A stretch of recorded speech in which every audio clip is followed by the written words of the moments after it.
Barcelona ভ্যালেন্সিয়াকে 6-0 গোলে destroyed করে দিয়েছে। আউটস্ট্যান্ডিং ফুটবল খেলেছে বার্সেলোনা। বাট এই ম্যাচের লাইন আপটা যখন প্রকাশ করা হলো, তখন এই লাইন আপটা, এই স্কোরটা দেখার পরে ম্যাচটা দেখার আগ্রহ হারাই ফেলছিলাম। যেখানে দেখলাম লামিন ইয়ামাল, লেভানডস্কি, রাফিনিয়া কাউকে দিয়ে স্টার্ট করানো হয় নাই। বাট ম্যাচটা যখন শুরু হলো তখন মনে হলো ম্যাচটা দেখি কি রকম হয়। যেখানে লামিন ইয়ামালের পজিশনে রুনিকে দিয়ে শুরু করানো হয়েছে, রাশফোর্ডকে দিয়ে শুরু করানো হয়েছে, ফারান টোরেসকে দিয়ে শুরু করানো হয়েছে।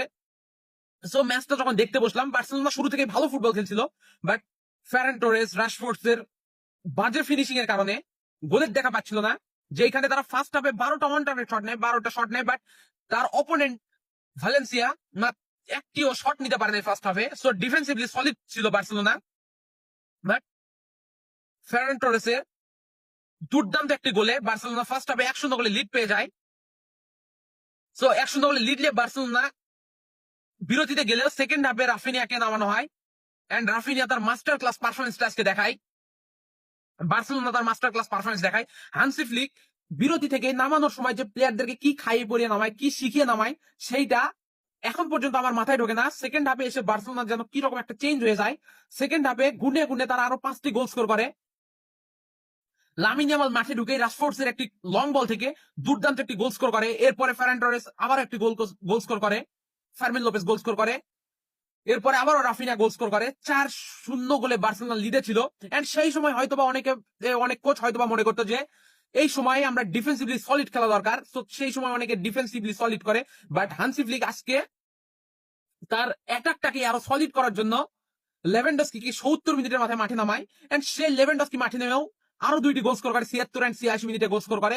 তো এই ম্যাচটা আমি শুরুতে যেমন আগ্রহ হারাই ফেলছিলাম ম্যাচটা দেখার জন্য, বাট ম্যাচটা দেখার পরে ফুললি স্যাটিসফাইড ফিল করছি। একজন রিয়াল মাদ্রিদ ফ্যান, আমি একজন রিয়াল মাদ্রিদের ডাই হার্ট ফ্যান বলতে পারেন। বাট বার্সেলোনার এই আউটস্ট্যান্ডিং খেলাটা দেখে আজকে আসলে খুবই ভালো লেগেছে।